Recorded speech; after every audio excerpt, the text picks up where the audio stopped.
Good afternoon, ladies and gentlemen. Welcome to the Berkeley County Board of Education meeting this Tuesday, February 9th, 2021. Thank you very much for joining us. This meeting is now in session. I declare that a quorum of members is present and the media has been notified. In order to provide accurate records for minutes, to provide information that the public needs to know, when we have a vote, we will ask for a hand raise rather than a yay or nay, so that we can understand who is voting for what and how many numbers there are, if the board members agree to that. Thank you. So do we have a motion to approve the agenda? I motion to approve the agenda. Second. We have a motion. Do we have a second? Second. We have a motion from Ms. Marone, a second from Ms. Littleton. Do we have any discussion?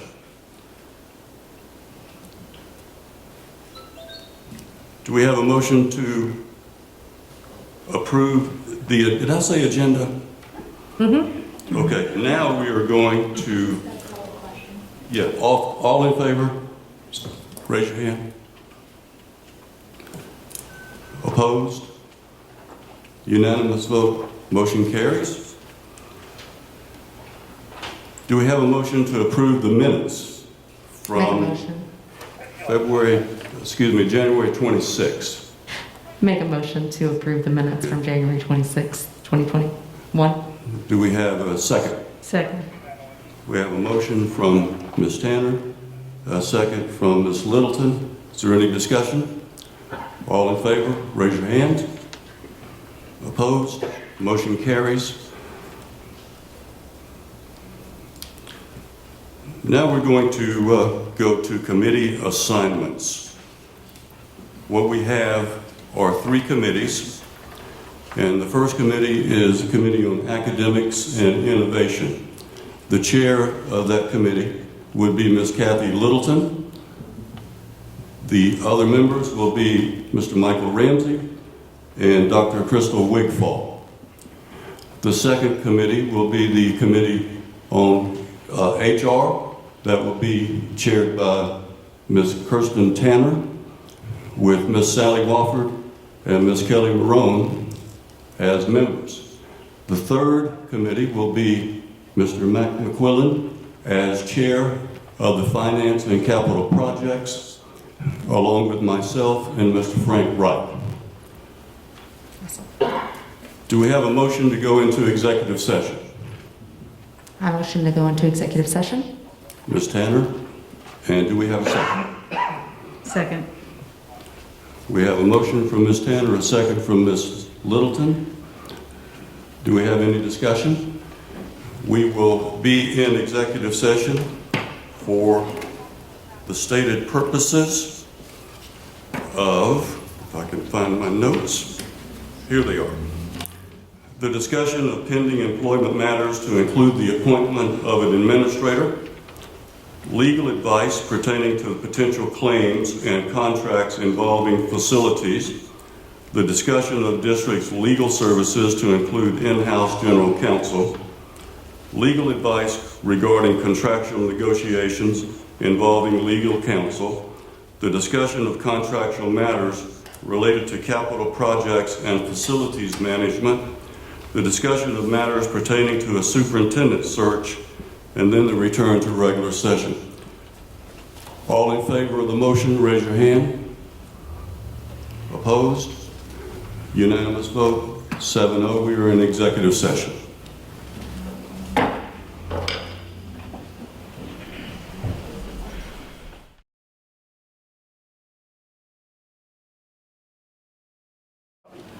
Do we have a motion to return to regular session?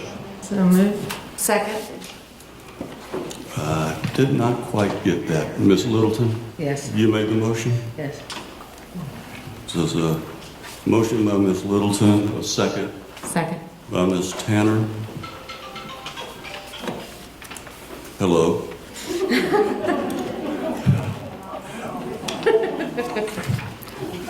All in favor? Raise your hand. over regular meetings. Okay.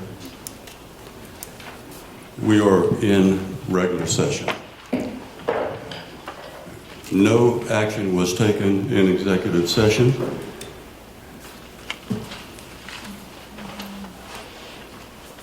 Please stand for the Pledge of Allegiance and remain standing for a moment of silence. I pledge allegiance to the flag of the United States of America and to the republic for which it stands, one nation, under God, indivisible, with liberty and justice for all.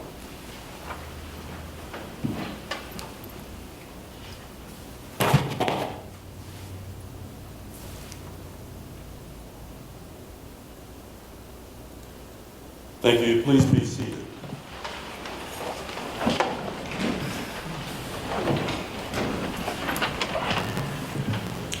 Under the agenda, item number 3B, tribute to Miss Wilhelmina Moore.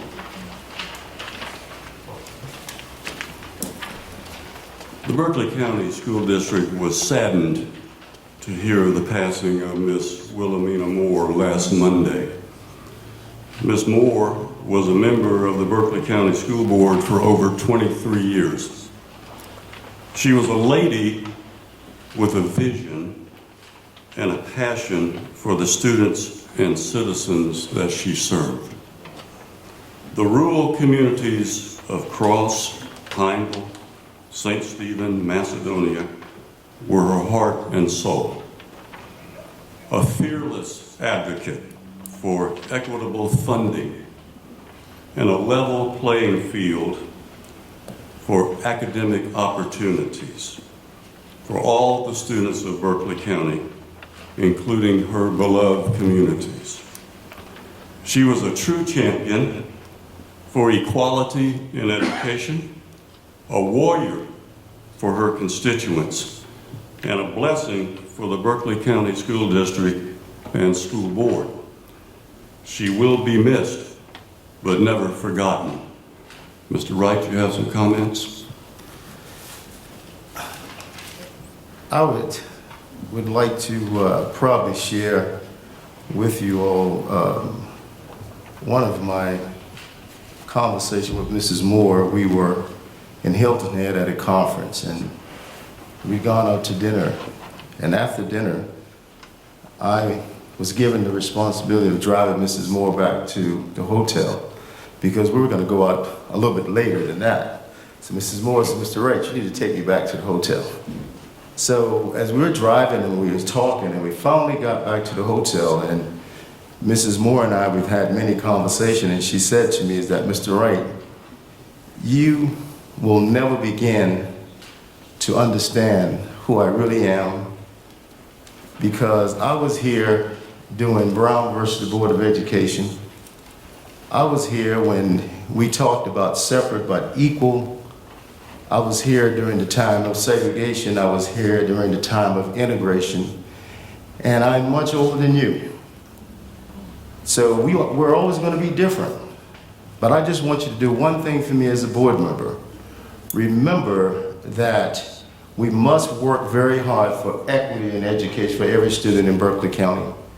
We must work hard that they all can have the same resources so that they can be effective in the 21st century." And I've never forgotten that. And all my years on the board, this is what I'm about.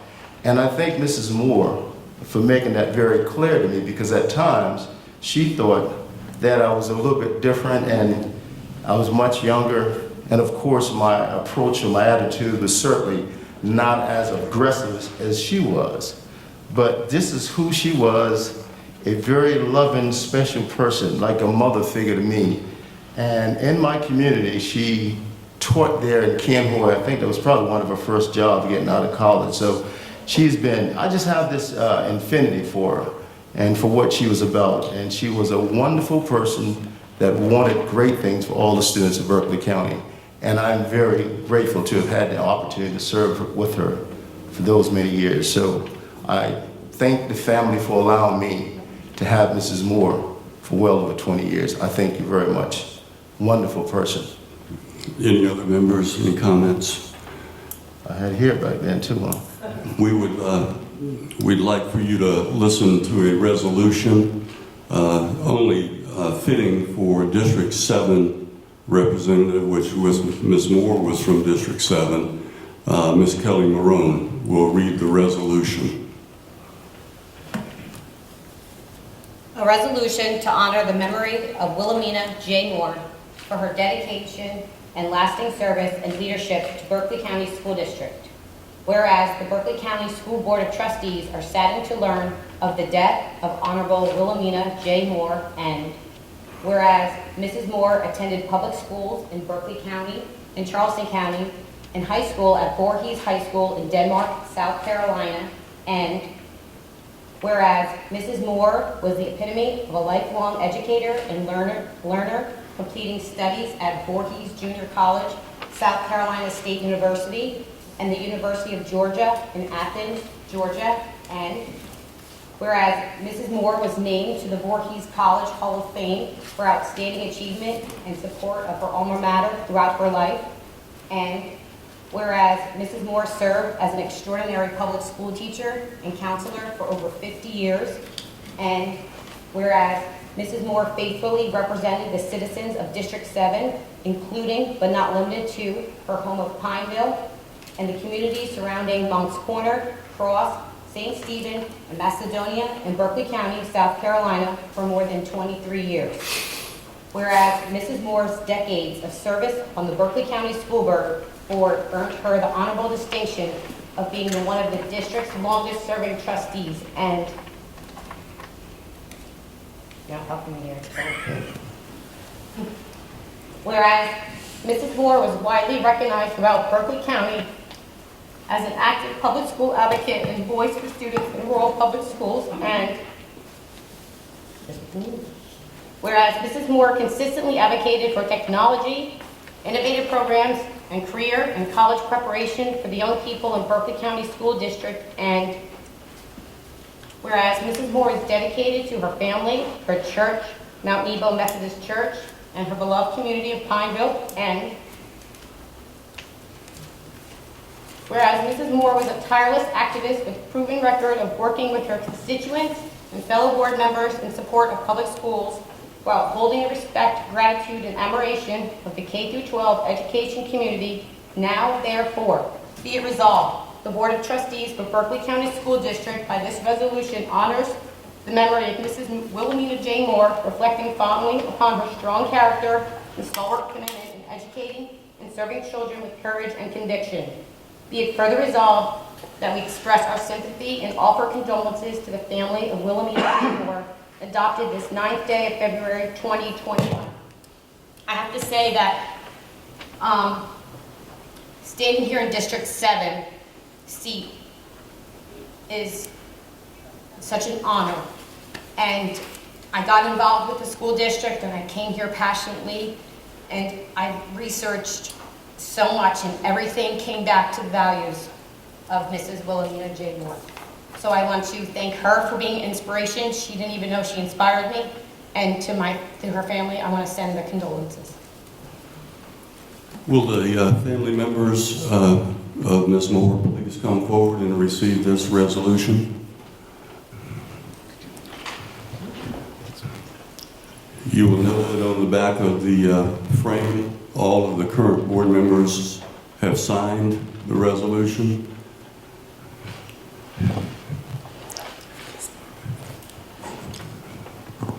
Let's give Ms. Moore a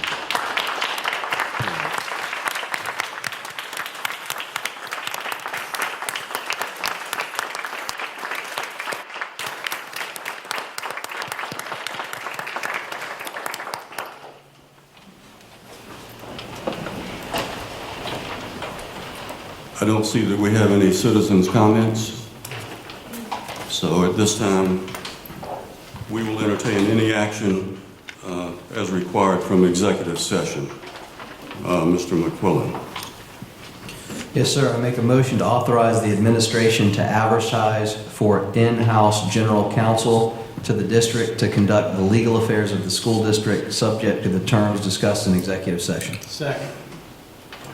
We have a motion from Mr. McQuillan and a second from Mr. Ramsey. Is there any discussion? All in favor, raise your hand. Unanimous vote, 9-0. We have an item number 2. I make a motion to authorize the administration to continue to engage Smith Whitley as litigation counsel and counsel for special projects, Second. subject to the terms discussed in executive session. Second. There's a motion by Mr. Barrow, second by Ms. Tanner. Is there any discussion? All in favor? Aye. Aye. Opposed? Unanimous vote of 9-0. The motion carries. Another motion, Mr. Ramsey. I made the motion to authorize the administration to advertise for an in-district capital projects manager for school construction, subject to the terms discussed in executive session. Second. We have a motion from Mr. Ramsey, a second from Ms. Who was it? Ms. Marone? Ms. Marone. Is there any discussion? Hearing none, we'll call for the question. All in favor? Opposed? We have an 8-1 vote in favor. The motion passes. And number 4, Ms. Tanner. I make a motion to authorize the board chair to negotiate a contractual agreement with the South Carolina School Boards Association to conduct a superintendent search, subject to the terms discussed in executive session. Second. We have a motion from Ms. Tanner, a second from Ms. Littleton. Is there any discussion? Hearing none, all in favor? Opposed? Unanimous vote of 9-0, the motion carries. Make a motion to accept the recommendation of the administration to name Mr. Eric Scriven as Director of Transportation with a contract to take effect on February 10th, 2021. Second. We have a motion from Ms. Tanner, a second from Mr. McQuillan, to accept the recommendation of the administration to name Mr. Eric Scriven, Director of Transportation, with a contract to take effect on February 10, 2021. Is there any discussion? All in favor? Aye. Raise your hand. Opposed? Unanimous vote 9-0. The motion carries. Congratulations, Mr. Scriven.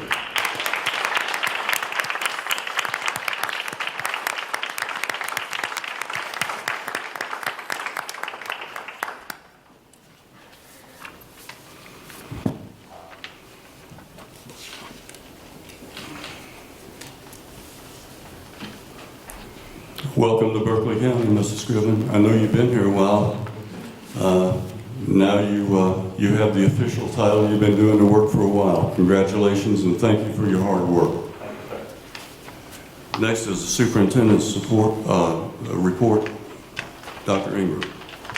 Thank you, Mr. Chair, board members, staff members, members of the audience. The National Career and Technical Education Month is an opportunity to celebrate the value of CTE and the achievements and accomplishments of CTE programs. Berkeley County School District is proud to offer 28 CTE majors across 16 career clusters. Based on 2018-19 data, 98% of the BCSD graduates who completed a CTE program were working in college or enlisted in military within 10 months following graduation. The graduation rate of students who complete a CTE program is 97.3%. CTE programs help students acquire the knowledge and skills to be successful in school, work, and life. The brochure you have in your packets, or you received, gives information regarding the importance of CTE, the courses that are offered, and career and technical student organizations that support our CTE programs by providing leadership development for our students. The items at your desk are just a small sample of what our students can produce within our CTE programs. In honor of CTE Month, we would like to recognize our students and teachers within our CTE programs. Our sincerest appreciation goes out to our school board and all other educators, business and community partners, and parents who support career and technical education. And yes, we finally got that lab, that welding lab at Cross, right? Got that thing going, so that's good. I'm that teacher. On another note, I'm very proud of the tremendous progress of PPE delivery to schools. Diane Driggers has streamlined the work order process, and our warehouse is in full operation. In response to an email by which there was a complaint but didn't identify a school, I asked Ronnie Burnett to send out an email to all principals to see if they were in need of PPE, and I would like to share a few responses. Good afternoon. I just submitted a work order for PPE. Please see the attached document for details of that order. The timeliness of the work order completion regarding PPE has been awesome. Thank you for your assistance. If you have any questions, please feel free to contact me. Brandon Glaze, Goose Creek High School.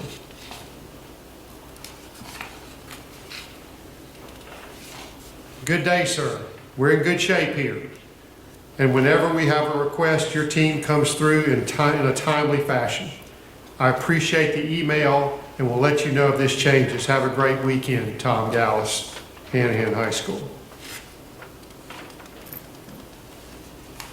This is from Alicia Presley at Cross High. Thank you very much, and if anything is needed, we will be sure to reach out. Anytime we have called so far, items were given in record time. Thanks for all you do and for your department, and that your department is doing to keep us safe. Daniel Davidson, Stratford High. Ronnie, you are the best. Thanks for all that you do for us. Heather Taylor, I love this guy. The email that Ronnie sent out was one at my request because we all got that email. You know the one I'm talking about. And he said, good afternoon, Alicia, or whichever, same email, different principals. I wanted to reach out regarding PPE supplies. The safety of you, the employees, and the students are our highest priority during these unprecedented times. I wanted to follow up to make sure there is nothing that your school is lacking in need of that deals with PPE. Even with our new work order system, we're doing our best to supply you with same-day delivery, and at the very least, next-day delivery. If you ever have any questions about supplies or quantities, please email me directly. You can also reach out to Cheyenne, who is helping oversee the PPE distribution at this time. Please contact her. We want to ensure you and the employees and the students feel as safe as possible in our schools. Thank you for your help. This is communication, teamwork. It's not one person. It's a group of people getting together to solve a problem. Greatly improved from summer. We now have our warehouse. It's neat as a pin. We're stocked. We're ordering more. We're out of nothing, except maybe one size of a particular plexiglass, but we've got other sizes in, but we're filling orders daily. So if someone doesn't have something, let us know. We will get it to them ASAP. So I'm very proud, Diane, of the progress you've made with that department so far. Thank you. I'm very proud of Ronnie for his organization in the warehouse and the general sense of urgency that has been bestowed upon our folks, that we're service oriented and we want to get things to our kids. I thought that was worth sharing. On Friday, it will be an exciting day of learning and collaboration across the district. The annual BCSD conference has gone virtual to ensure that all staff can comfortably participate in the professional development opportunities that day. The conference theme is Be the Change. Judy and Amy have their Be the Change shirts on, and is sponsored by the Teacher Forum. Teacher Forum has collaborated closely with the Office of Professional Development and Human Resources, Academics and Innovation, Child Nutrition and Technology to provide engaging PD and support for all of the BCSD staff. In addition to these opportunities, we will have special guests facilitating sessions that morning as well. The conference keynote speaker is Chris Singleton. Chris was a former student and graduate of BCSD, and his mother, Sharonda Singleton, was an educator in Berkeley County before her death. Mrs. Singleton was a victim of the Emanuel 9 tragedy that took place on June 17, 2015 in Charleston. Chris will be facilitating 2 sessions with the BCSD staff and 1 session with our very own teacher cadet students. As of today, we have 87 synchronous/live sessions and 17 asynchronous self-paced sessions led by educators across the district. Please visit the conference site and explore all of the emerging sessions offered that day. And board members, I sent you a link to that on the update. We will send you another link. All you have to do is hover over it and click, and you will be able to get into the sessions if you wish and if you can. And just with wonder, watch what our leaders and our teachers can do with their professional development. I can't wait. It is a great conference. Today's numbers, thank you, Karen, for giving them to me today. Of course, they're changing constantly. We know we had a dashboard issue when we were trying to make it automatic. We're trying to work on that now. Today we had 6 staff cases, 19 student cases, 2 students who were blended had cases today for a total of 27. Close contacts, 9 staff, 136 student close contacts for a total of 145. So numbers overall are coming down. We still get nervous over large gatherings, things of that nature. And we are monitoring this very closely, always trying to improve what we can do. And I am amazed at how hard these folks in front of me are working to that end. It is time intensive. We're not going to possibly have every number right because cases emerge just every few seconds, it seems, but we're doing our best. And they will continue to do so. I couldn't be prouder of their efforts. Mr. Chair, thank you. That concludes my report for tonight. Thank you, Dr. Ingram. I really don't have any dates or anything to announce. I just would like to say that I appreciate very much the confidence and the vote of support from my fellow board members to allow me to be the board chair. It's a high honor and a privilege for me, and I just want to say publicly to Ms. Wofford, thank you for your service, for the job that you've done as board chair over the last 4 years. I hope that we will be as successful as you were in our tenure as board chair. But I will say that Dr. Ingram and the cabinet, we will work closely with you. Our committee chairs will work closely with you. Questions that arise in general sessions will hopefully be resolved and communicated effectively prior to these so that things go well and that things are communicated to the public in a timely manner and that we are transparent. We do the things that we need to do to represent the students and the teachers and the employees of the school district because we are who we are because of what you do as teachers for our students. So we are going to have a communication level so that we can understand the needs of the various communities, the needs of the schools. We will listen effectively to teachers and administrators, and we will work together to make sure that we do the best job that we can for Berkeley County School District. So having said that, we are going to entertain a motion to adjourn the regular session so that we can have 2 committee meetings. We will begin with the Academics and Innovation with Ms. Littleton and then with the Finance and Capital Planning Do I have a motion to adjourn?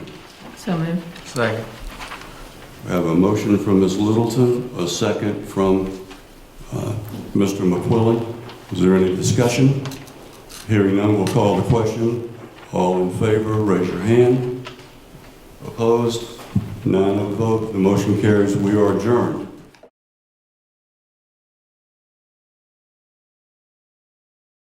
Ms. Littleton. I'm calling the Committee on Academic Innovation to order.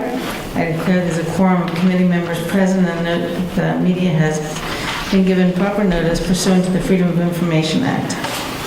The first agenda item is the Head Start Budget Expenditure Report for December 2020, Head Start Credit Report for December 2020, and Annual Report. What is the pleasure of the committee?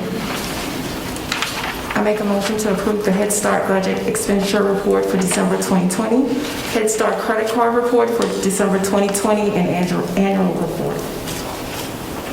Second. We have a motion by Dr. Wigfall and a second by Littleton to approve the Head Start Budget Expenditure Report for December 2020, Head Start Credit Report for December 2020, and the Annual Report. Any discussion? With no discussion, all in favor say aye. Aye. And again, say nay. It passes 3-0. Second agenda item is a 2021-2022 instructional calendar update. Dr. Deion Jackson, you're recognized.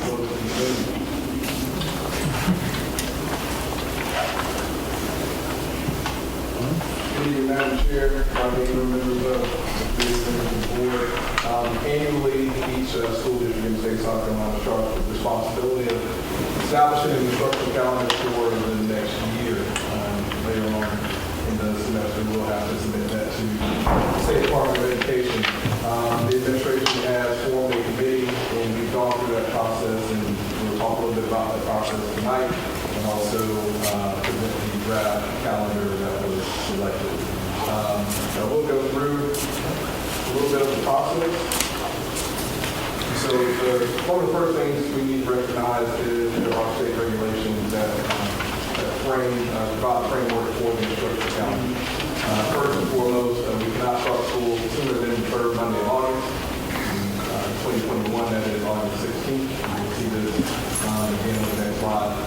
We must have 10 professional development days. 3 of those days must be used for collegial professional development, a maximum of 2 days in preparation, opening the school, and then 5 days for teacher planning, active plans, and parent conferences, a combination thereof. Secondary instructional day is a minimum of 6 hours for its weekly equivalent of 30 hours that excludes lunch. Elementary is 6 hours for the weekly equivalent, and that includes lunch. That's relevant when we start talking about half days and things of that sort. We will get into. Again, just a quick recap, visual of third Monday of August, August 16th. And we must include at least 3 inclement weather days. We'll talk about that a little bit more. We are part of the e-learning pilot, and so our weather days can be made up, not so much in real time, but students don't physically have to come in because we're part of the e-learning pilot.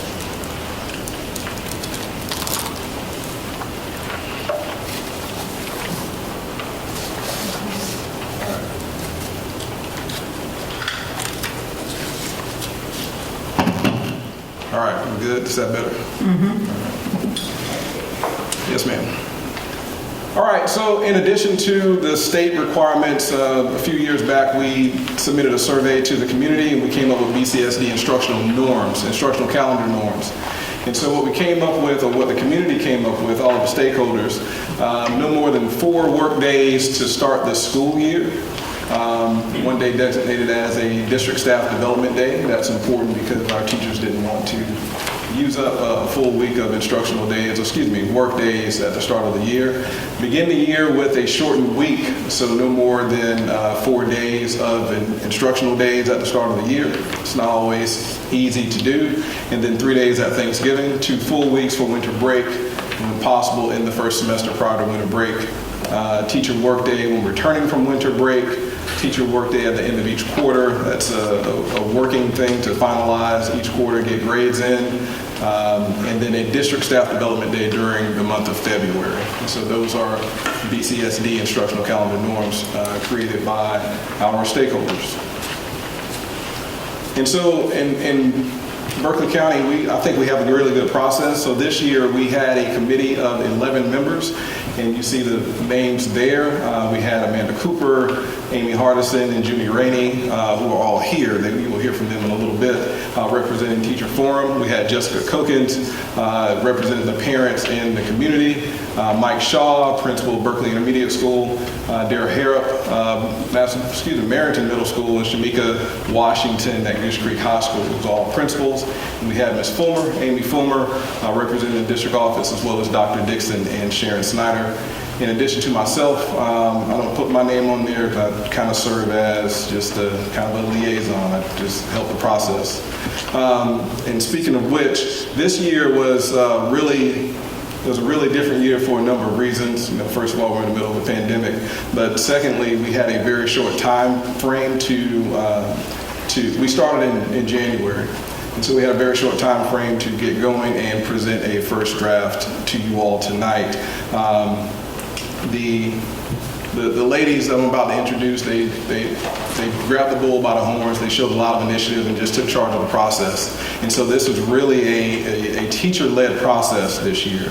And so I thought it would be fitting to allow the teachers that were on the committee to come up and talk about the process that they went through to collect research. They administered surveys, and they actually provided drafts of calendars. And so at this time, Amanda, Amy, and Judy, will you please come forward?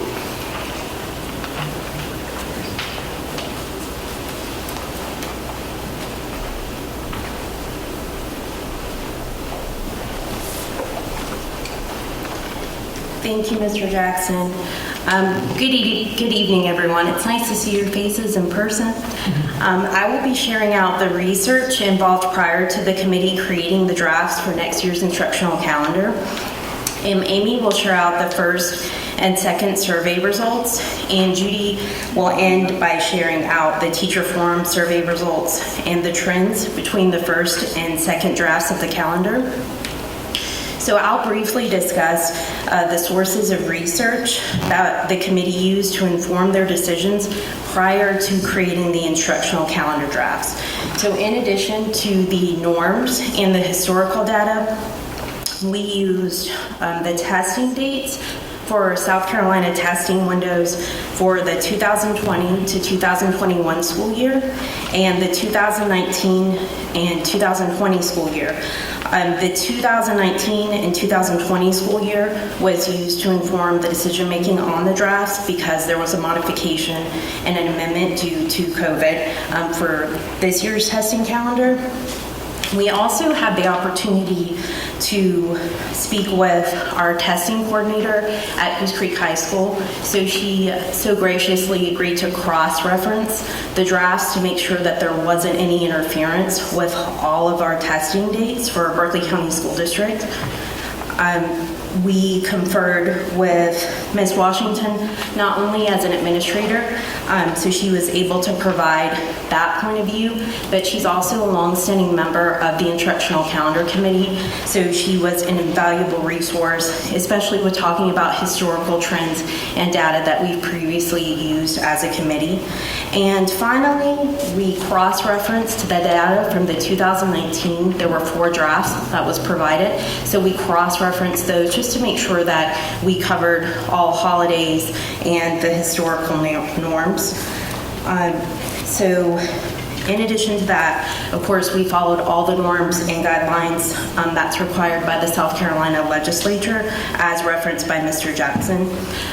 The last thing that we did is we conducted several surveys, which Amy will talk about, to receive feedback from as many Berkeley County School District stakeholders as we could prior to drafting the calendars, just to make sure that everyone had a voice.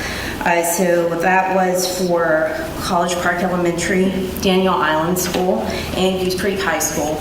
So with those survey results, we were able to obtain teachers, faculty, staff, their voice from elementary, K through 8, and high school, which we thought was really important prior to drafting the calendar. So now I'm going to turn it over to Amy, and she's going to go into further detail about those results. Thank you, Ms. Cooper. Good evening. So like Ms. Cooper stated, prior to the drafts being created, Amanda, Judy, and I surveyed the faculty and staff from within our schools to see what suggestions, ideas, or thoughts they had pertaining to several items such as the school start date, end dates, teacher work days, early release days, winter break, and any additional thoughts and suggestions prior to creating the 2 drafts. And from that first initial survey and feedback, and I'll just share based by school, Goose Creek High School, 81.8% wanted to start back with a shortened week for students.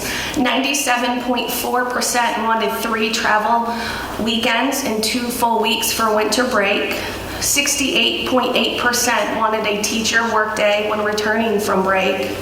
96.1% felt it was very important to have a teacher workday at the end of each quarter prior to the distribution of report cards.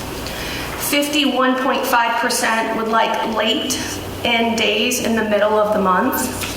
And then for Daniel Island School, which is a K-8 school, 87% wanted a short first week back with students. 93% want 2 full weeks for winter break with 3 travel weekends. 72% feel it's very important to have a teacher workday after winter break. 75% feel it's very important to have a teacher workday each quarter. And 59% would like early release days to be in the middle of the month and either on a Monday or Friday. For College Park Elementary, 81% would like a shortened first week as well. 96% would like 3 days at Thanksgiving. 98% would like 2 full weeks for winter break. 77% would like a teacher workday returning from winter break. 87% would like a teacher workday at the end of each quarter. With 58% would like early release days in the middle of the month. So based on that, we took that feedback back to the committee, and that's when we began drafting the 2 drafts. So then for the second survey, once the drafts were completed, we surveyed our faculty and staff again, asking them which draft they would choose and why. And so that is the second survey results. For Goose Creek High School, a majority of the responses preferred draft 2. Those that teach ELC courses prefer this draft due to the semester ending prior to winter break. The majority preferred a teacher workday prior to the start of second semester. For Daniel Island School, a majority of the responses preferred draft 1, a short week back with the students, and a later start date. Those that chose draft 2, though, they liked the placement of the work days, the school end date, and they felt that it flowed better. For College Park Elementary, feedback was split 50-50 between the 2 drafts.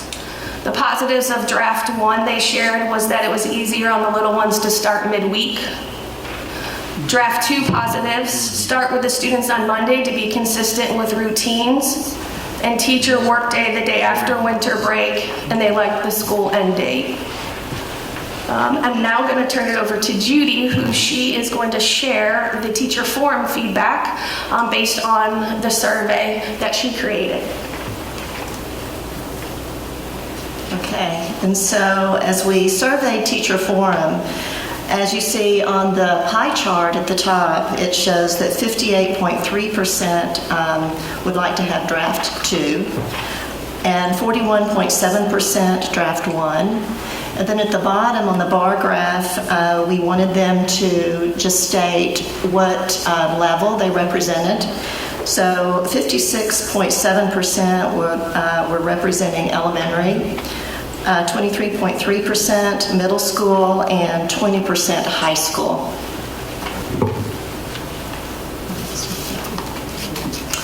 And then the trends for draft 1, they felt that the short first week back with students was a plus. And then they liked the later start date and the teacher work days prior to the end of each quarter. And for the trends for draft 2, they liked the placement of the work days. They felt that it flowed better, and that the semester ends before winter break, and exams before break, and they also liked the end date of the school year. And I'm going to turn it back over to Mr. Jackson. Thank you. And so in addition to the data that Teacher Forum collected, we also administered a survey to our community stakeholders. And so as of, I believe it was yesterday, we had 4,400 responses. And out of the 4,400 responses, about 57% of those were non-BCSD employees. And so those were, basically our parents. The balance, they were BCSD employees, and they could be parents too, serving a dual role. And so we'd have liked more, but 4,400, that's a pretty decent representation.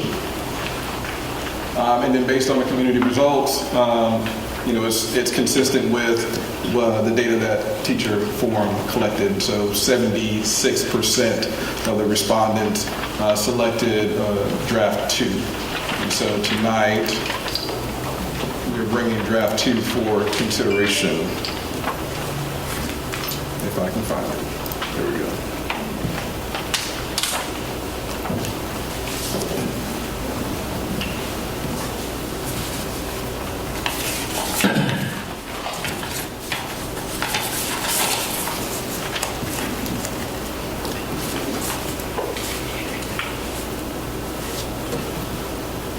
Oh, I'm sorry. Do we have any questions? I don't have a question, but I do say I appreciate draft 2. It does take into consideration ending before winter break, which is a big deal. A lot of times elementary or middle school teachers, that's not as high on their list. But for kids that are doing dual credit, they're matched up with Trident Tech, they're trying to graduate early and go to college early. We had some struggles in January with some different kids that we had to facilitate, help them get where they needed to go, where if we would have ended at winter break like we normally do, thanks COVID, that they wouldn't have been in that position. So to me, that's a big deal, and I didn't realize how much it mattered until I had my own child trying to take EOCs and doing work over Christmas to stay prepared for the EOCs that were coming later in the month. So I like draft 2, and I think it accomplishes a lot of other things with the longer, with the travel weekends, and I like draft 2 a lot. So. And Ms. Wofford, I forgot to answer your question before you could ask it, so I'll try to do it now. Pending the vote on this calendar, we will establish the 22-23 instructional calendar. Yeah. For consideration. Yeah, we try to get ahead of the game so we can help people, but again, COVID has just thrown our train off the track. But both drafts are good, but I'm very pleased with draft 2. I think it's a good mix. So thank you for your work. Thank you very much, and thank you for doing all the surveys so that we get the community as well as the teachers, and so we get an idea of what their preferences are.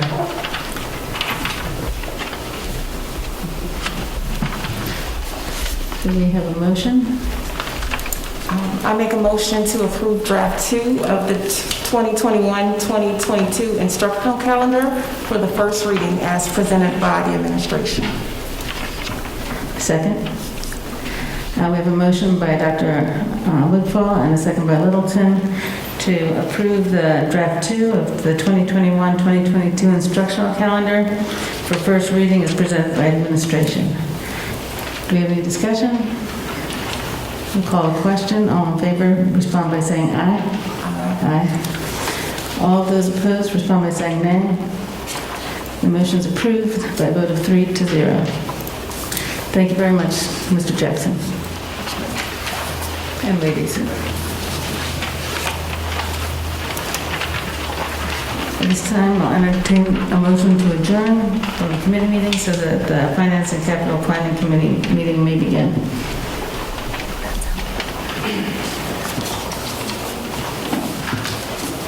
Make a motion to adjourn the meeting. Second. All in favor, say aye. Aye. Against, nay. Motion's approved.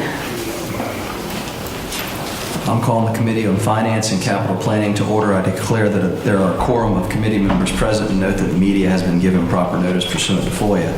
The first item on tonight's agenda is the construction update. Dr. Ingram, you are recognized, or Dr. Parker. Thank you, Mr. McQuillan. Dr. Parker and his Padres have been working very hard on this presentation. I think you'll be pleased. We'll take a little more time than we normally would because we want to explain processes and nuances of school construction. We do have bi-monthly construction meetings with the contractor, which is Hill Construction. And there is an architect representative from Mosley with us during that. And because of the work of these gentlemen, we have minimized the number of change order submittals and things of that nature. But anyway, I won't take any more of Dr. Parker's time. I'll turn it over to Tony. Thank you, Tony. Thank you, Dr. Ingram, Mr. Chairman, and the Chairman of our committee, Mr. McQuillan. First of all, before I get started, we have a number of new board members, and I want to offer to you tonight to meet with you individually or in small groups and go over what we have done over the last 4 years as far as our master facility plan, looking at our 5-year plan, our 5-year maintenance plan that is really an important part of everything that we do in the school district, and also looking at our ed specifications, which is critical as far as planning for new schools and including in those new schools the components that we believe are important in taking care of those schools in the future. So any of you that would like to meet with me on those issues, I'll be glad to meet with you. We can go over them. We can talk about them in depth. And I don't want to spend that much time in here in those in-depth conversations, but I'll be glad to do it with you individually. So just let me know after the meeting.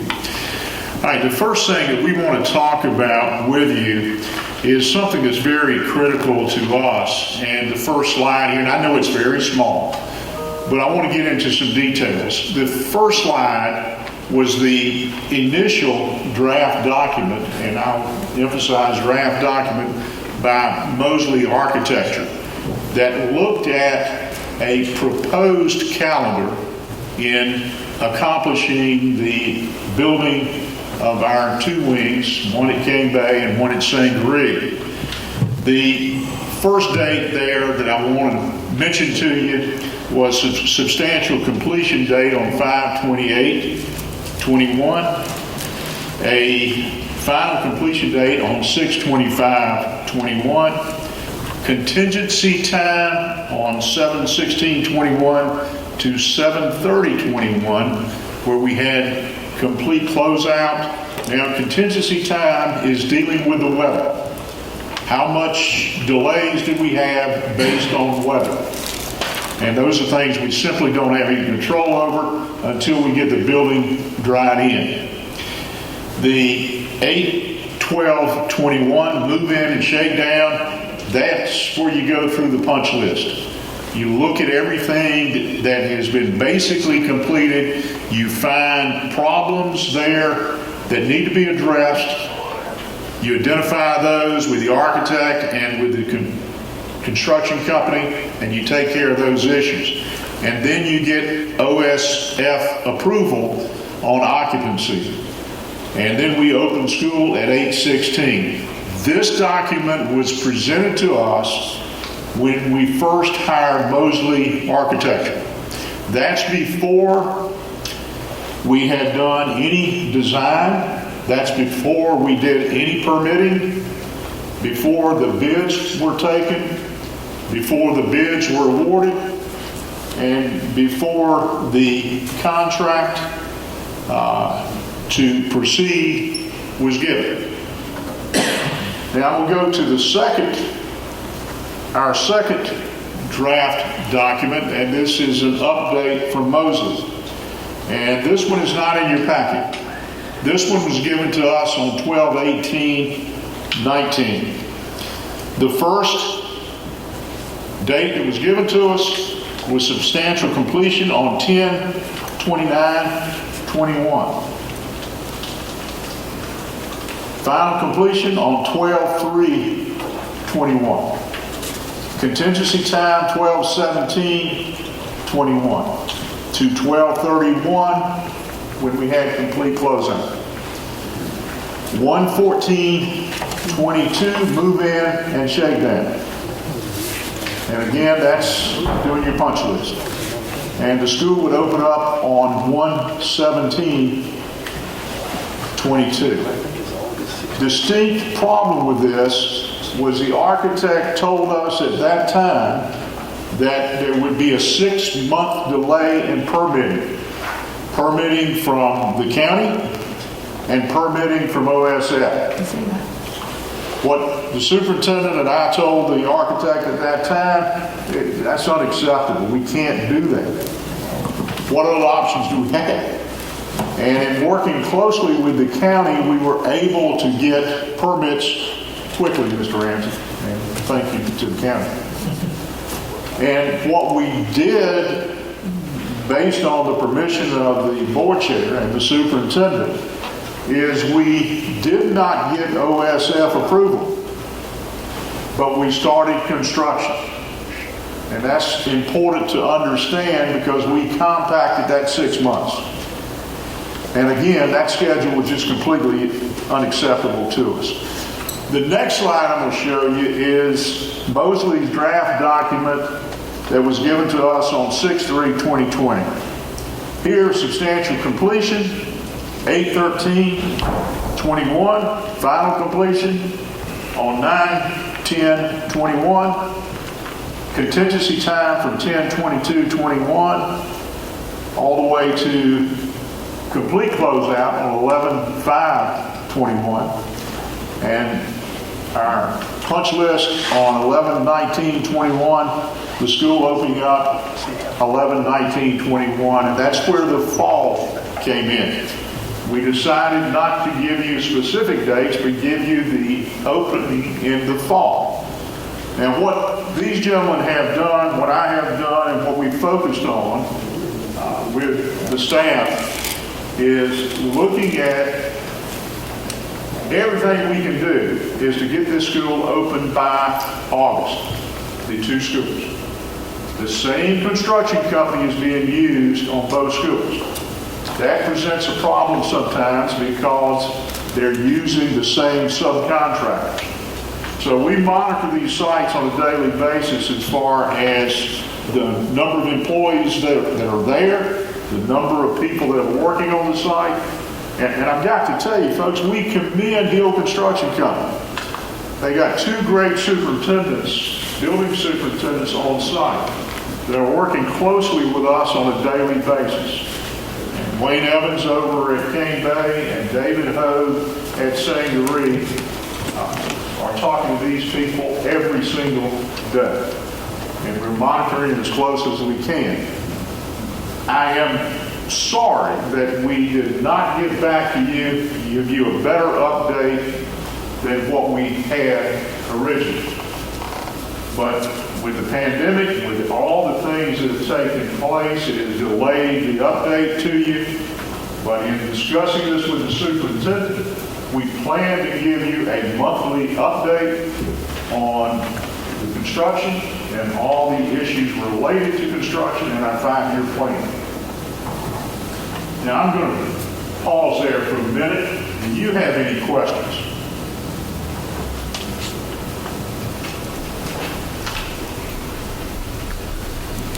Dr. Parker, when will the OSF approval happen? Well, the OSF approval, we have to get to substantial completion. We have to do our punch list. Then we request OSF approval. Now, I've been told by the architect that they've actually moved into buildings and they haven't gotten OSF approval yet. It comes later. OSF right now is really challenged in getting around to all of the construction that's taking place in South Carolina.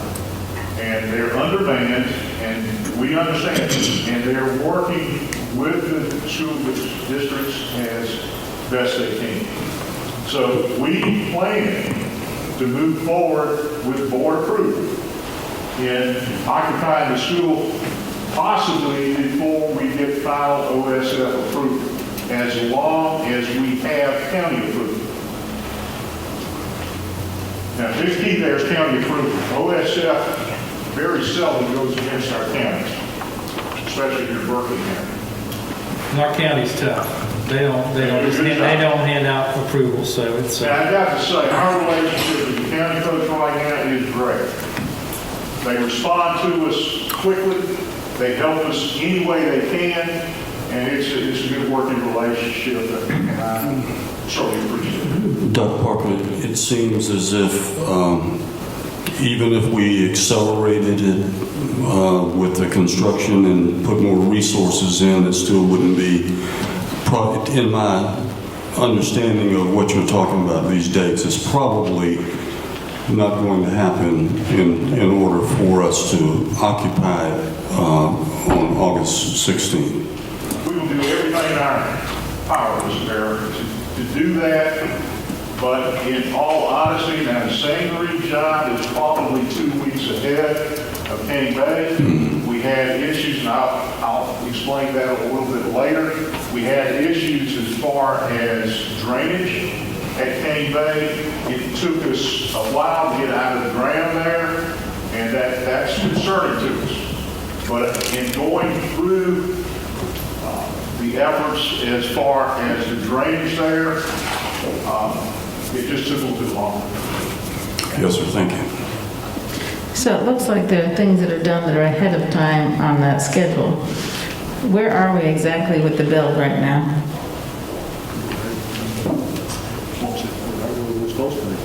Yeah, we're within the calendar. I'm sorry, I didn't know who was asking. Okay. We're right within the calendar of the construction calendar.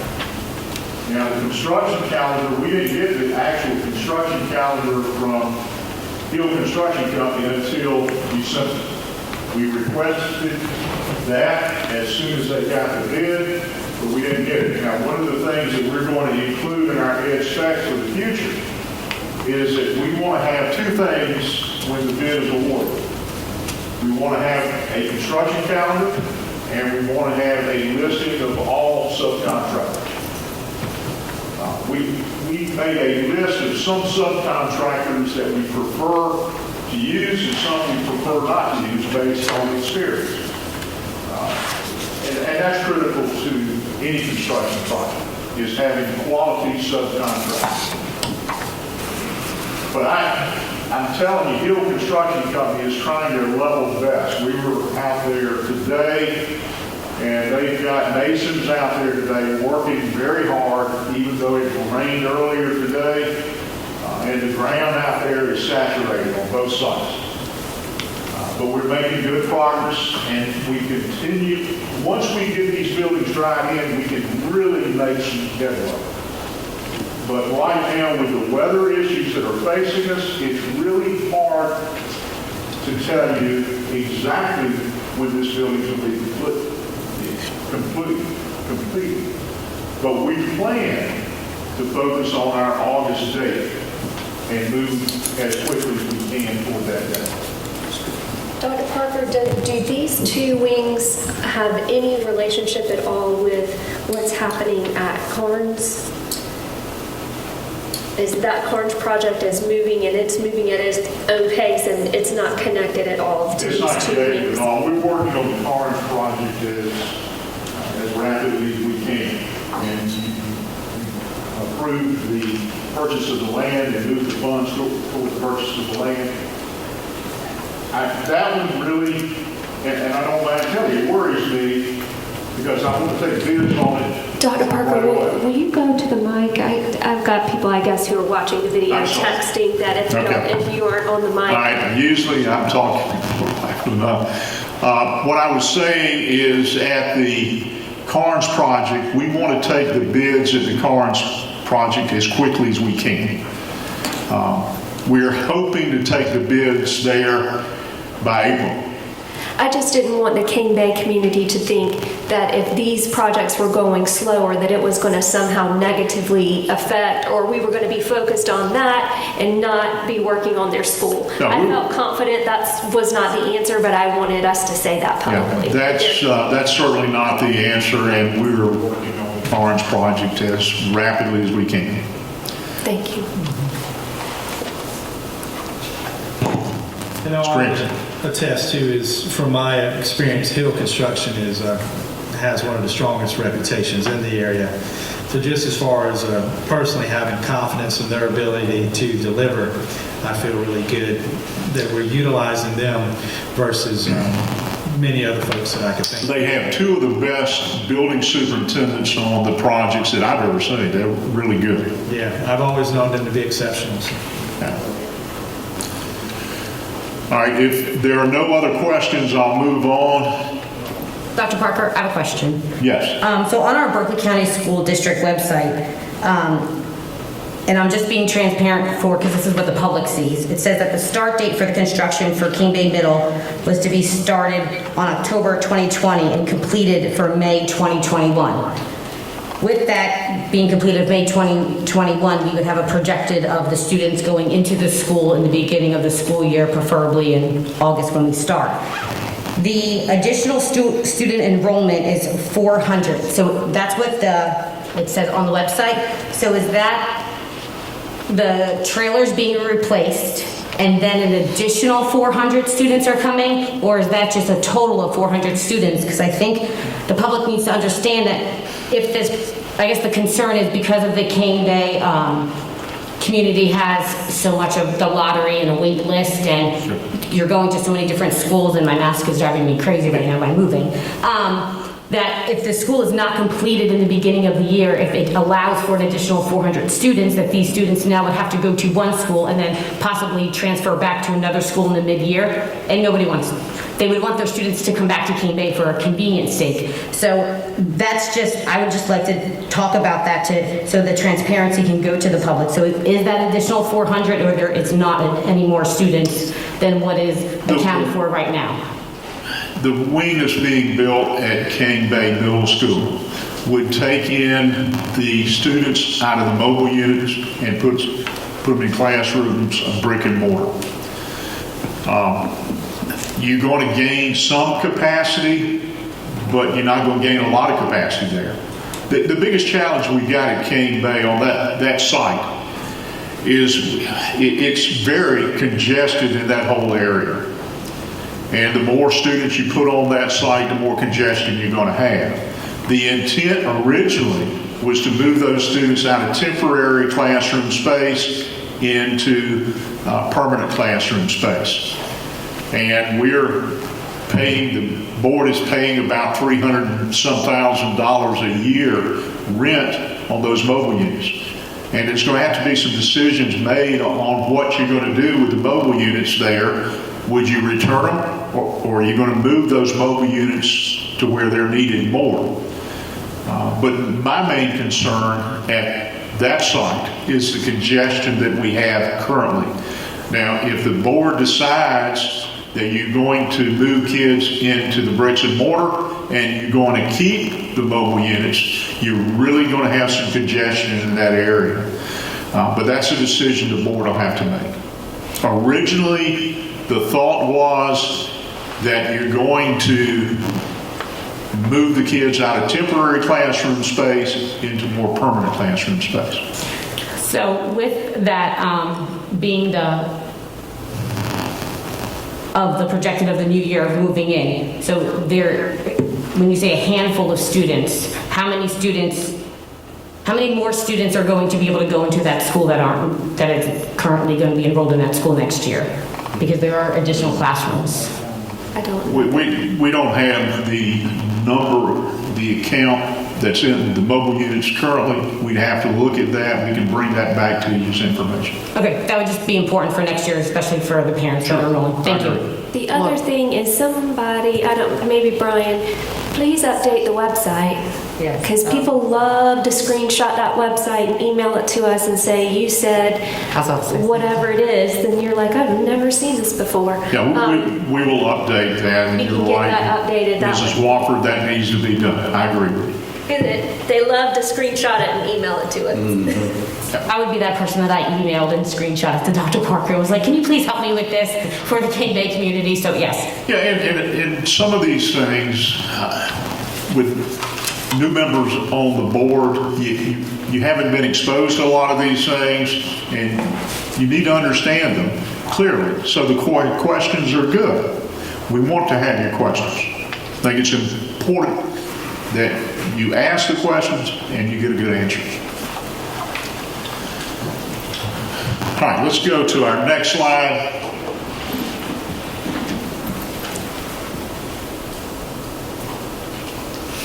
All right, again, this is opening the fall 2021, and we're going to work hard to get substantial completion in August. But we put fall down here, and this is the document that I shared with you at the last board meeting. These are the things that are going to be included in the site as far as the school is concerned. We're adding about 24,000 square feet, 4 sites, labs, 12 regular classrooms, 1 extended learning center, 2 resource rooms, and you can read those all the way down. One of the first things we had to do at King Bay, go to your next slide. First thing we had to do at King Bay, this is our construction calendars here. This is from Hill Construction Company. And like I said, we didn't get these until December. All right, go to the next one. All right, the first thing we had to do at King Bay is look at our stacking. We had, because we built the addition on a parking lot, we had to add additional parking in the front of the school, and Wayne is pointing to that now. And we had to change the configuration of our stacking loop, and that's in blue as you look at it there. And we added additional stacking with the effort here. And that was the first thing that we did over at King Bay to get ready to build the wing. That started on June 15th, 2020. It was completed August 7th of 2020. Get the next slide. All right, this is the addition at King Bay. And where the addition is located is in red. And if you have questions as we're going through these, please make us aware that you have those questions. These are pictures of the information. When you first start on a project, as it is here in that first picture, you can't, it's almost like you're not doing anything. You're not coming out of the ground. But as it proceeds, you're doing the site prep, and you're getting the site ready. And when I mentioned drainage, Wayne, you want to talk a little bit about drainage there as far as what we experienced at King Bay? One of the biggest challenges in this thing has been I guess the word of the day be rain, because it's rained just constantly and continually since the project started. Drainage became a huge issue in the very beginning. They tried to address the drainage as one of the first items on the project. And what they found was an unforeseeable condition. The drain boxes themselves that were here weren't large enough to accept the additional runoff from all of the new roofing and everything that they had out here. So all of the drain boxes had to turn around and increase in size in order to do that. That has not had an impact at all on our budget. What we had built into the budget was an allowance for unforeseeable conditions. And it was a very modest allowance at that. And the beauty of an allowance is if you don't use it, it comes back. It's not like a contingency where it's sitting out here for everybody to feast on, because it has a certain definition of items that will qualify for it to be used at. So this was pretty much taken care of by doing that. The drainage on the site has not been 100% finished as of yet, so they're still slopping around in the mud out there. It'll be taken care of. Right now, like we said before, we're using the same subcontractors on both sites, and because of the delays that we had on the sites, that made us move right on into the other buildings and areas that we could go into and get the other subs and everybody moving. This particular subcontractor chose to go outside. It wasn't having an impact on our project at this time other than the mud. And then he'll be back, and when he comes back, so he'll put in the additional parking lots that need to be done there. He'll put in the fire lanes that need to be done. There's a lot more work that he has to do on the site itself. So it's not just a matter of the drain. The drain's actually out in front of the middle school, so it has no real impact here, other than we'd like to be able to get what water is kind of sitting in here out of here. But all in all, it's not had an impact whatsoever on it.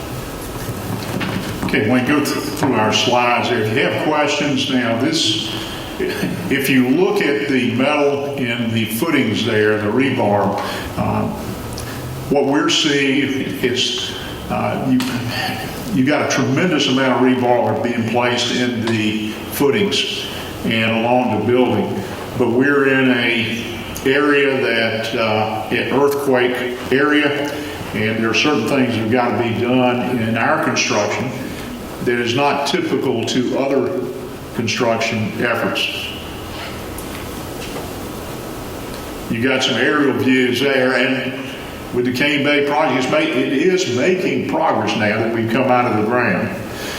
And there was a pretty big crew working today on the laying the cinder block. Yeah, Wayne just mentioned that these pictures are only a couple days old. So this is what the site looks today. All right, now the information that you have here is our accounting process. Now, a question came up today that we need a clarity on accounting, and these are documents that we're creating on a daily, a weekly basis and monitoring it daily. We send this information to finance so that Ashley Smith has all the data on the project and understands where we are with each one of our projects. But this is a document that we believe is important in monitoring the overall cost of the individual projects.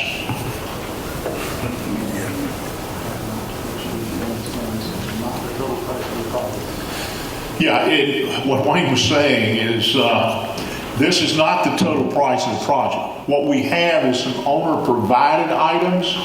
With owner-provided, these are the things that we provide outside of the project. And we assume the cost of those owner-provided items. All right, that's good. All right, Sangaree, David Hogue. And you've got the summary of information here. David is pretty happy that his project is a couple of weeks ahead of Wayne's project, and certainly is progressing nicely, but we were out there today, the area is extremely wet. And we have some drainage issues there that we're dealing with, but not to the extent that we had at Cane Bay. Go ahead. Here you got Hill Construction, and that's the construction calendar as far as the St. Marie job is concerned. And you can see what we had to do, the stacking here, and what we had to do as far as the cars and the access to the campus was not nearly as extensive as what we had at Cane Bay. All right, David, talk a little bit about what we see in the pictures here. Sure, this is kind of from start to present where we are today. That second photo you see there, that's an earthquake drain. We had some unsuitable soil there. We put about 810 of those in the ground. They're about 20 foot long. The next photograph, you can see the brick and the rebar going in, and also getting ready for the slab. The one Wayne is pointing to right now, that's the rebar that Dr. Parker was talking about because of the earthquake. Those are the footers, and they were extremely large.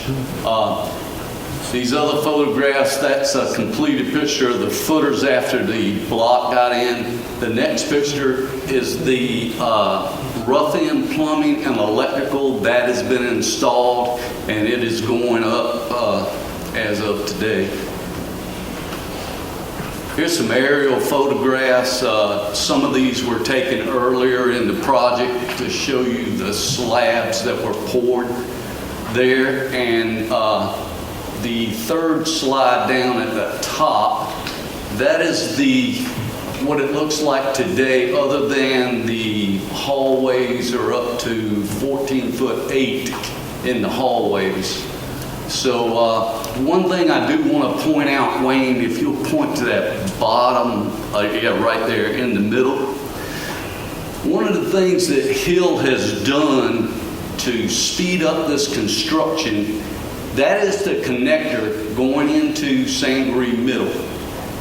Cane Bay is the same way. Both of those connectors are ahead of schedule. They were supposed to be done at the end of the project. They went ahead and put them in currently. So that is up, and there's a few more block that's up going down that corridor. But that's the way it looks to date. But we are trying to get ahead of the game. And here is the accounting information on St. Marie. And again, we're doing these on a weekly basis and monitoring it daily. And we're sending this information to Ashley Smith on a monthly basis. Oh, excuse me, weekly. Yes, we are. Correct. All right, Carnes Crossing, that came up today, Ms. Wofford. That's moving along well right now. We feel good about where we are. At this point, however, I'm cautiously optimistic that our bids are going to come in at the projected amounts. I really hope. The only concern I've got is most of the construction folks that I'm talking to are letting me know that the cost of materials is going up rather significantly, and that's being contributed to the issue with the coronavirus, and the concerns there are pretty great. Hopefully we get this out to bid early and we can get bids back that are conducive to us moving forward. And with the Carnes project, we're also keeping ongoing records as far as expenditures on that project as well. Hi, we are focusing right now, I'm going to give you a brief update on our 5-year plan. We're focusing right now on the architecture and engineering prototype design for the elementary school. We're in the midst of working on that now, and hopefully we will finalize that in the next couple of months. What's taking the majority of our effort right now is the K-8 model. And we're zeroing in on getting all of the plans into the OSF portal. That's something that is different now in OSF. There was a time when the architects took care of the portal information, communicating to OSF. Now it's required that we take care of it, the owner. And so this is a different method of dealing with OSF. Those funds are already budgeted. The new K-8 school at Carnes Crossing, the projection there was $48 million. We're hoping that that number is going to be the number the bids come back at. The new middle school, that has been postponed. We need another middle school. New elementary school, we need another elementary school right now. A new middle school, all of these schools have been postponed based on funding. But in Berkeley County, and if you ride out near the Cane Bay area, Jedburgh Road, it's really amazing what's taking place there. Now, our consultant, Mike Miller, who looks at the metrics, is telling us that we need 2 schools. My hope is that we can move forward a combination campus with an elementary and middle school on the same campus near the back area, the back entrance to Cane Bay. But if we don't do something pretty quickly, we're going to experience some real problems as far as growth is concerned. New building additions, the Cane Bay Middle School, the construction's in progress. Sangaree Middle, construction's in progress. Mr. Ramsey, Hanahan Middle School addition has been postponed, but that one is needed as well. The Cane Bay Elementary School addition, that's something that I think the board is going to have to revisit.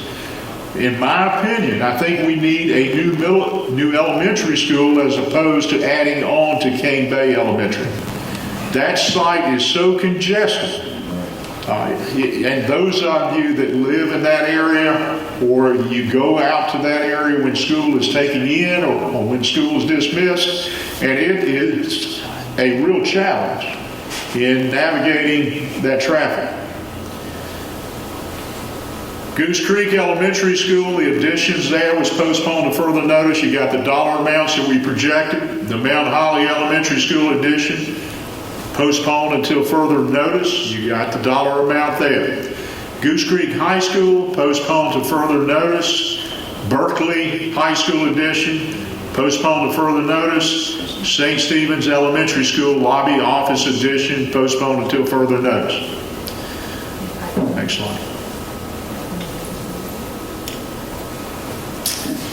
Renovations, demolition projects, district office annex building, that has been transferred, the ownership transferred to the Berkeley County Coroner's office, and that was transferred, and we got a credit for the value of the building through the county, and that credit was in paving. That was a good decision, and we've already been working on the paving. But what we were told by the county administrator is they would provide this service on a availability basis, and they are certainly working well with us on that. The Botto warehouse, we're looking at transferring ownership to a designated entity. Berkeley Educational Center, the cell tower has been taken down in our demolition budget.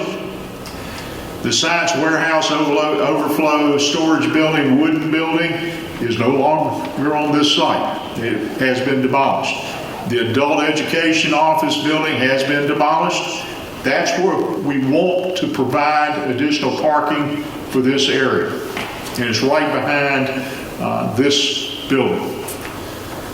The Cane Hoy Elementary School wings, the demolition there had been postponed to further notice. And at this point in time, the superintendent has worked with the principal there in redesignating some space in those wings that are not being used. And that's, I think, going to be a very positive thing for us as far as storage of furniture. St. Stephen's Middle School wings, that's been postponed to further notice. Based on all of these sets that had been postponed is based on budgetary concerns. Miscellaneous other projects, office technology, central receiving and distribution warehouse. That warehouse is completed. And we'll bring you some pictures of that at our next presentation. Office of Technology, central receiving and distribution driveway, that is complete. That's over at Min Riv. The Berkeley Educational Center drainage improvements and parking lot here, that's proceeding as we speak. The biggest holdback for us is weather right now. The Department of Transportation bus repair shop renovations. I don't know how many of you have been out to the bus garage area. Mr. Bear, I know you have. Our mechanics and our people that work out there, the conditions they work under have been terrible in the past. We're trying to improve that and be able to move the buses into the garage bays that we're opening up. And as soon as we can complete that, we'll bring you some pictures there as well. The Oakley facility, the district-wide central receiving distribution warehouse has been completed. It's a wonderful facility out there. The superintendent brought that up earlier, and we'll bring you some pictures of that as well. We have a services tractor shed there. We've got a facility services equipment shed. The facility services 100 space employee parking lot was completed. And we have one of our former board members that worked with us on that, Mr. Jimmy Henson, did a good job on that. We thank Jimmy for that.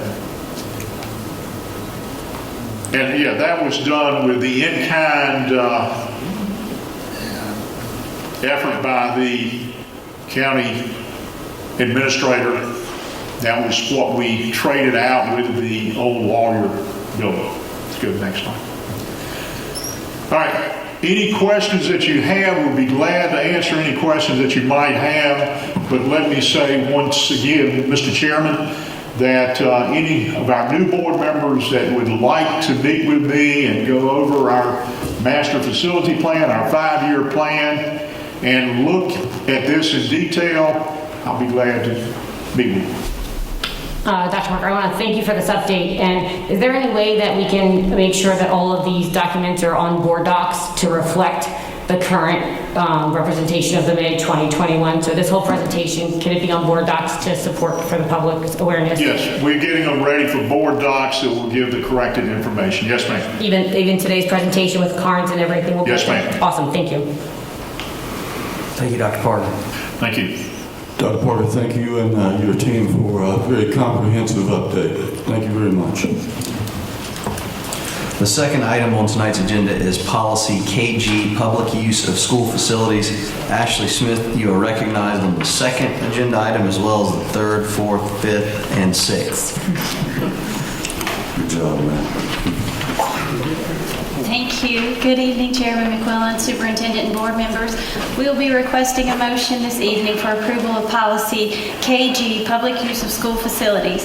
Patrick Wilson and Linda Holbrook led the committee on the changes, and they will be presenting to the board a draft of the facility use and rental guide that corresponds to the policy updates in which we are requesting approval this evening. I would like for Linda and Patrick to join me up here.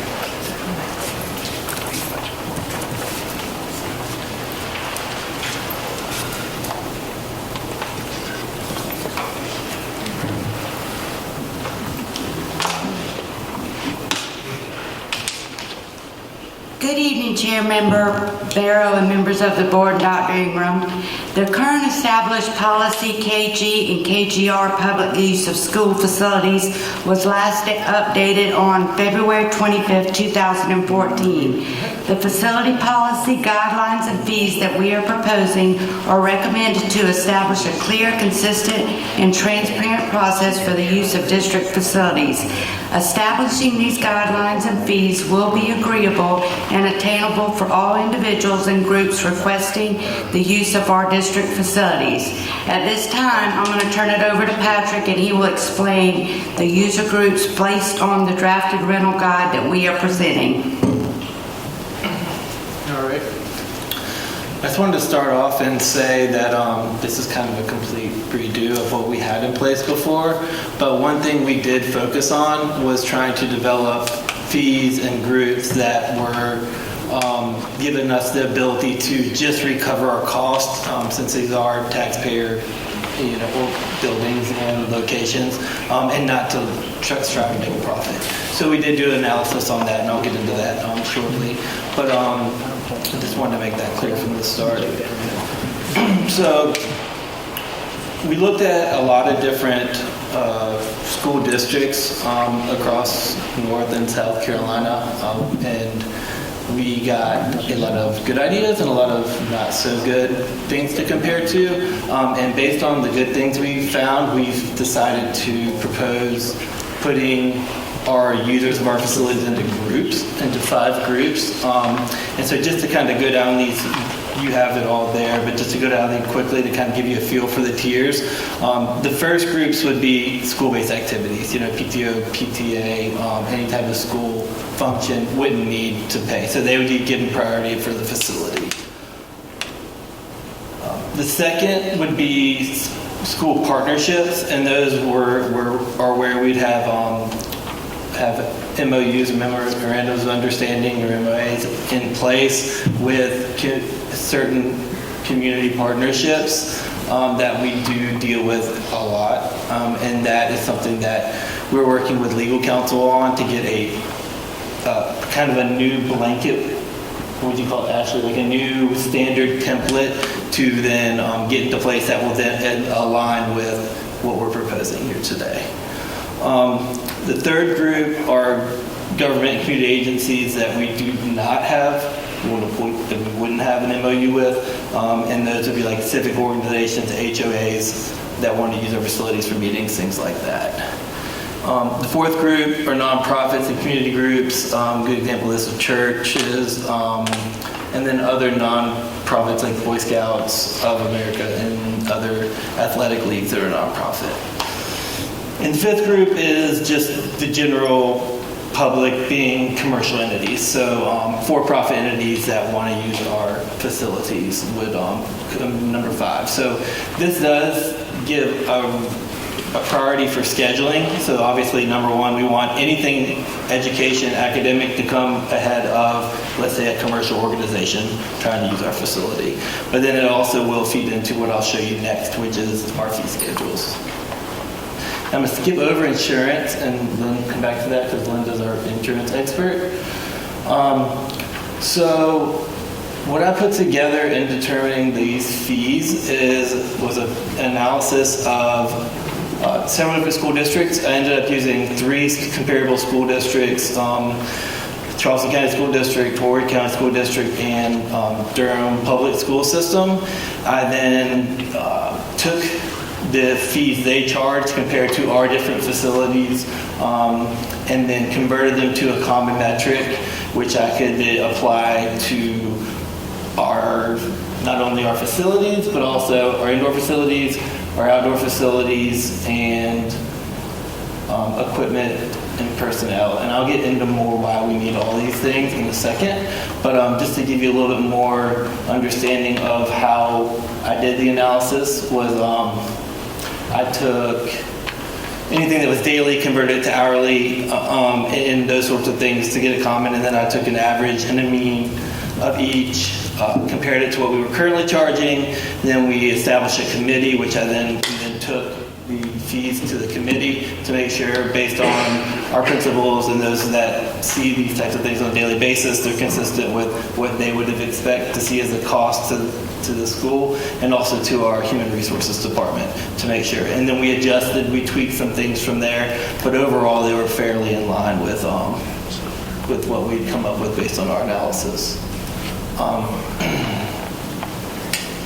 And one thing I really want to point out is, I say hourly here, and I know I caught Ashley off guard with this the other day when we met on it, but there's a couple that are per day, and I think Ashley said, it looked like a baseball field is more than a football stadium. That's not the case. It's just for these types of fields, it makes more sense to do it on a daily rate based on our research. So not only does the community or different organizations want to use our facilities, they also want to use our equipment, which then, there's wear and tear on equipment along with our facilities. So these are the rates we've come up with for them to use these different things that we can offer along with them using the facility for rental. But then along with that comes people to run it, because we don't want just anyone using our electronics and things like that. So, and also the custodial fees. And you'll see there's an event supervisor here. This is kind of a new concept that we've come up with, and this is to ensure that we have someone from the district on site throughout the event, to ensure that if anything happens, it's brought to administration or the principal right away, make sure nothing gets damaged, and if there is, we'll get into how we plan or propose to take care of that. So that's why we have the personnel fees built in as well. And this has been standard across the districts we've looked at, and in the way that they handle things. Linda, do you want to go back to insurance real quick? Let me ask, do you have any questions on the priority groups or the fees? So that just says groups. That just says groups 3, 4, 5. Yes, ma'am. So is there a different scale that addresses 1 and 2, or do 1 and 2 not pay fees? Okay, so let me go back up here and explain. So number 1 would be our school-based organizations. So they would not pay. So anyone in Group 1 would not pay, because that's directly supporting either our schools or our children's academics, education, that sort of thing. Group 2 would be, any type of fee would be established through an agreement, so a memorandum of understanding. So that's why those fee schedules wouldn't apply necessarily directly to that. They might be incorporated, but it just depends on the wording of the language of the agreement that gets in place between the district and the rentor. Okay. In addition to this policy, is there going to be some sort of agreement that each of these groups signs, regardless of what category they're in, in the event somebody smoking a cigarette and throws it in the school, burns down? Yes. Something like that. Yes, and we'll get into more towards the bottom, but yes, there will be that, and that'll also kind of be incorporated to the MOUs too. So basically, we have an online system now, a facility use electronic system that's on the district portal that the requester can go in, put the information, they pick based on a calendar what usage they want to use, what location. It automatically generates where they have to sign if they're going to be liable. You have to provide a certificate of insurance listing the school district as an additional insured, and that gives us that extra protection in case something happens that they caused that we're not liable for. But it's all an electronic process, and the process, how it works is the requester will put the request through. If the spot is available, it will go first to the principal at the school or his or her designee.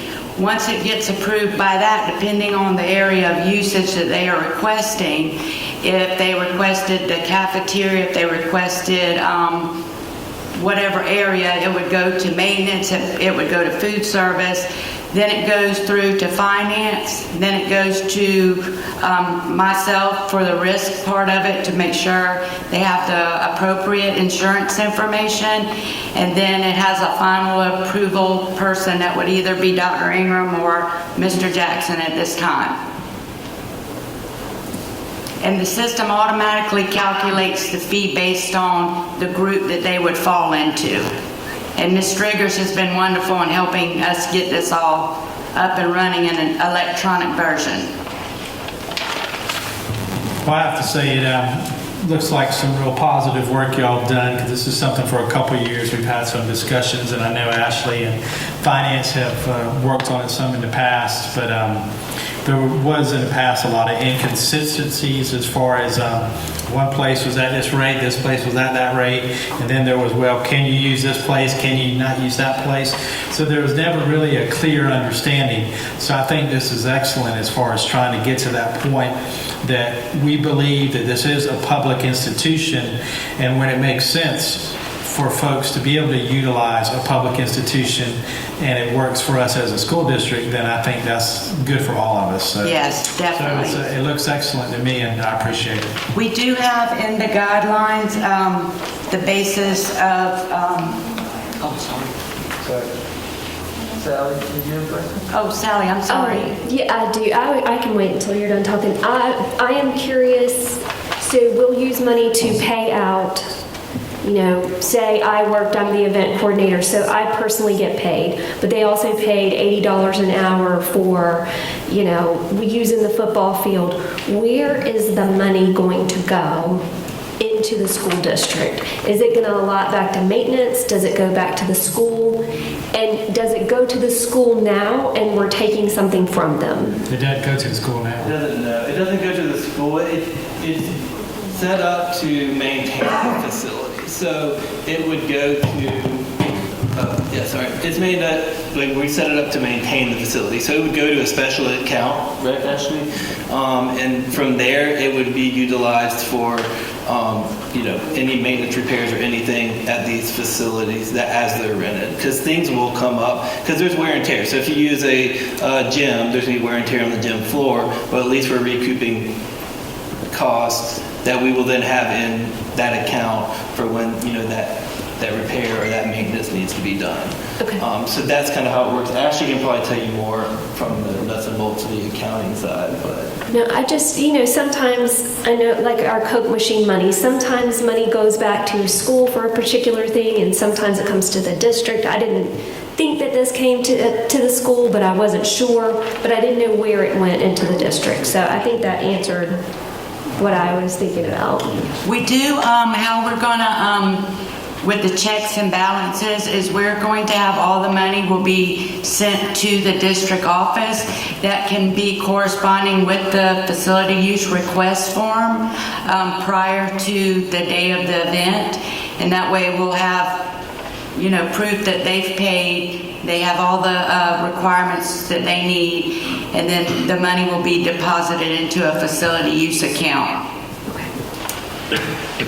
And then we also want to, like he was saying, we've been working with legal about getting some MOUs done for different facilities that we currently have, maybe like verbal agreements or agreements that we've had based on in the past. That way we can still continue with that relationship with the community, like the Moncks Corner Recreational Department and entities like that, because we still want to, be able to keep in good partnerships with them. This will supersede any other agreements between school principals, building level folk, and the community in order to make sure that it's a seamless and it's an operation throughout the district. Is that correct? Yes, we are gonna, yes, we want a current one on file. So we have legal working on getting that established so that we'll reach out to the partnerships that we have and, go over that and get all that situated. Yeah, and the new one will supersede. Okay. Because we've had some, I was talking to you the other day, we have some dated from 1995. Thank And you. then we have some that we don't know even if they exist or if it was just a verbal handshake. That's kind of where I was headed with that. We're going to do away with some of the sweetheart deals, maybe. Yeah. Make it more consistent and uniform. I make a motion to approve the updates to policy KG, use of public facilities. Do we have a second? Second. We have a motion and a second. All in favor, please respond by saying aye. Aye. Aye. Ayes have it. Thank you. Thank you so much. Good job, ladies and gentlemen. Thank you. Yes. Ms. Smith, the next item on the agenda, the third item, is the Berkeley High School and Goose Creek High School track renovations. Thank you. Our Facilities and Maintenance Department has identified the need for track renovations at Berkeley High School and Goose Creek High School because these two projects were not part of the original 2021 capital plan. Administration is requesting approval for a budget amendment within the capital budget to cover the cost of the track renovations along with other identified needs surrounding the tracks at these two schools in the amount of $1,621,617. Mr. Chairman, I make a motion to approve the transfer of funds within the current capital budget to cover the estimated cost of repairs of Berkeley High and Goose Creek High tracks, including resurfacing, asphalt replacement, lane markings, paving, drainage, updates to the long jump, pole vault, high jump areas, and fencing. Second, we have a motion and a second. Is there any discussion? Matt, I know you like to go fast. We're almost at the end. Thank you very much. A lot of people have worked on this. I have gotten lots of calls about the track at Berkeley High School. I personally fell down on the track at Berkeley High School from the bubbles. This was a big deal, and I really appreciate the work that had been done with this for some issues that were there that were very unique to how Berkeley's track was done. I think Goose Creek's was done the same as Berkeley's, but a lot of work was done prior to graduation by Mr. Jackson to get it ready for, to get it ready for football season, but we really appreciate this being done correctly. It's also my understanding that the track teams will still have a season, but they'll be performing at other places that we've negotiated with other facilities. Is that correct? That's correct. Good, thank you. All in favor, please respond by saying aye. Aye. Motion carries 2-0. The next item on the agenda is the fourth item, RFP 526-1718, contract extension and sale of 45 Nomad compactors to Carolina Waste. Ms. Smith, you're recognized again. I'm going to invite Marcy Abrahamson to the podium to present the next three items on the agenda. Thank you.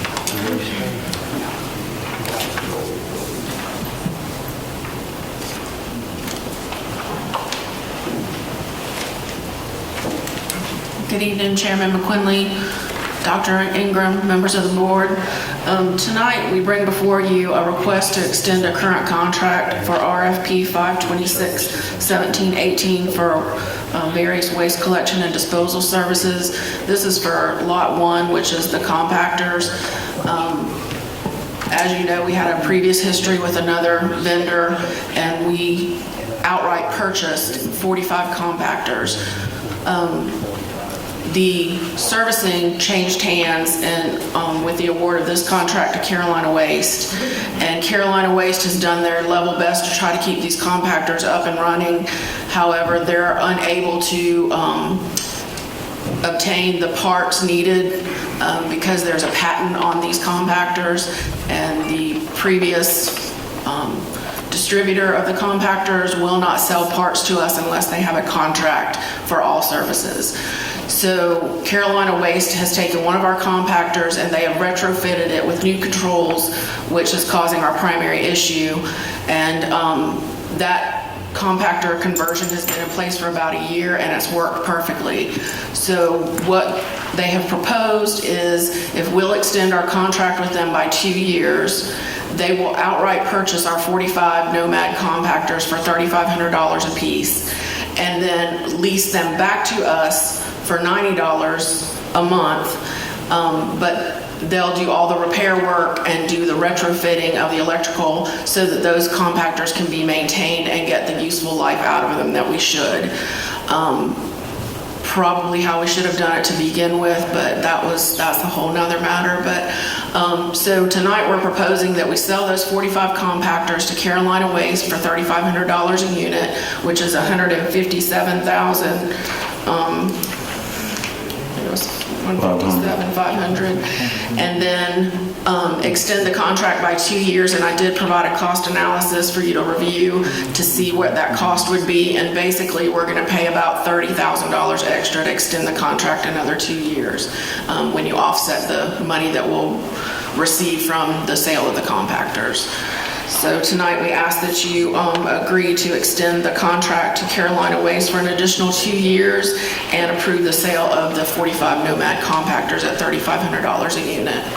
Mr. Chairman, I make a motion to extend RFP 526-1718 for 2 additional years for a maximum contract term of 7 years at the current contract fee for collection and transport, to include the sale of 45 Nomad compactors for a total of $157,500, which will be refurbished and redeployed to the district as leased units for $90 each per month for the remaining contract term. Second, is there any further discussion or additional questions? Hearing none, I'll call the question. All in favor, please respond by saying aye. Aye. All opposed, the ayes have it, 2-0. Marcy, next one. Now we present to you best value bid 585-2021, which is for fire protection system inspection and repairs. This is replacing a contract that's expiring, and we recommend the award of Lot 1 for fire alarm systems to All Fire Service LLC for an anticipated annual cost of $42,213. Lot 2 for kitchen hood systems, we received no bids, so we're going to have to bid that out separately. Lot 3 for fire extinguishers, we are recommending award to Liberty Fire Protection Incorporated for an annual anticipated cost of $6,000.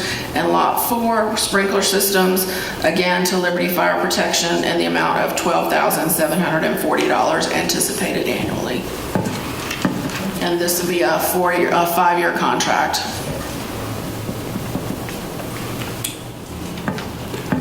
Mr. Chairman, I make a motion to approve the award of BVB 525-2021 for an initial term of 1 year with the option to renew for 4 additional 1-year terms to All Fire Service LLC for Lot 1 for fire alarm systems for an estimated annual cost of $42,213, and to Liberty Fire Protection Incorporated for Lot 3 for fire extinguishers for an estimated annual cost of $6,000, and Lot 4 for sprinkler systems for an estimated annual cost of $12,740. I'll second with the friendly amendment that I think you said, is it BBV 585? I think you might have said 2, just to be clear. I think it's BVB 585, 2021. Correct. All in favor? Aye. Aye. The ayes have it, 2-0. At this time, I will entertain a motion to adjourn. So moved.